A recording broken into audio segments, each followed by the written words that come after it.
രജനീകാന്തിന്റെ മകളായി ദുൽഖറിന്റെ നായികയായി എത്തിയ നടി ധൻസിക നടൻ വിശാലിന്റെ ഭാര്യയാകും ഒരുക്കങ്ങൾ തുടങ്ങി. കബാലിയിൽ രജനീകാന്തിന്റെ മകൾ, സോളോയിൽ ദുൽഖറിന്റെ നായിക. ഇനി ധൻസിക തമിഴ് നടൻ വിശാലിന്റെ ഭാര്യ.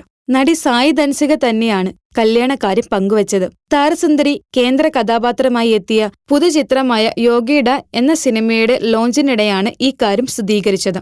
ഈ വർഷം ഓഗസ്റ്റ് 29-നാണ് വിശാലും സായി ധൻസികയും വിവാഹിതരാകുന്നത്. 15 വർഷം നീണ്ടുനിന്ന സൗഹൃദത്തിനൊടുവിലാണ് വിവാഹം.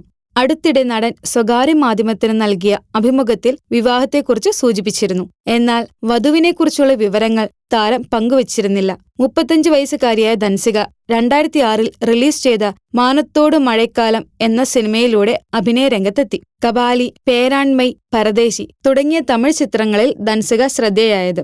തമിഴ് താരസംഘടനയായ നടിഗർ സംഘത്തിന്റെ ജനറൽ സെക്രട്ടറി കൂടിയാണ് വിശാൽ. നടിഗർ സംഘത്തിന് സ്വന്തമായി ഒരു കെട്ടിടം ഉയരുമ്പോഴേ തന്റെ വിവാഹം നടക്കൂ എന്നാണ് നേരത്തെ വിവാഹത്തെക്കുറിച്ച് ചോദിച്ചാൽ വിശാൽ പറഞ്ഞിരുന്ന ഉത്തരം. ഈ കെട്ടിടം ഓഗസ്റ്റ് 15-നകം പൂർത്തിയാക്കാൻ വിശാൽ പോരാടുകയായിരുന്നു എന്നാണ് വിവാഹക്കാര്യം അറിയിച്ച ശേഷം ധൻസിക പറഞ്ഞത്. പ്രശസ്ത നടിയും സീനിയർ നടൻ ശരത് കുമാറിന്റെ മകളുമായ വരലക്ഷ്മിയുമായി വളരെ വർഷങ്ങൾ നീണ്ട പ്രണയത്തിലായിരുന്നു വിശാൽ.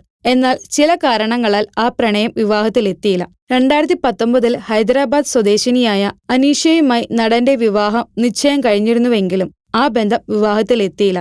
ധൻസികയ്ക്കാണ് വിശാലിനെ കെട്ടാനുള്ള യോഗം. കെട്ട് നടക്കട്ടെ, ആട്ടവും പാട്ടും തുടരട്ടെ. ഫിലിം കോട്ട്. നിങ്ങളുടെ കരുത്തിൽ ഞങ്ങൾ ഉയരുകയാണ്. സബ്സ്ക്രൈബേഴ്സ് 10 ലക്ഷം കടന്നിരിക്കുന്നു. സ്വർണത്തളിക നേടാൻ സഹായിച്ചതിന് നന്ദി. നിങ്ങളും ബെൽബട്ടൺ അമർത്തോ. നല്ല വാർത്തകളുടെ നോട്ടിഫിക്കേഷൻ ഉടനെത്തും. വിശ്വസിച്ച് ഒപ്പം നിൽക്കുന്നവർക്ക് ഒരിക്കൽ കൂടി നന്ദി.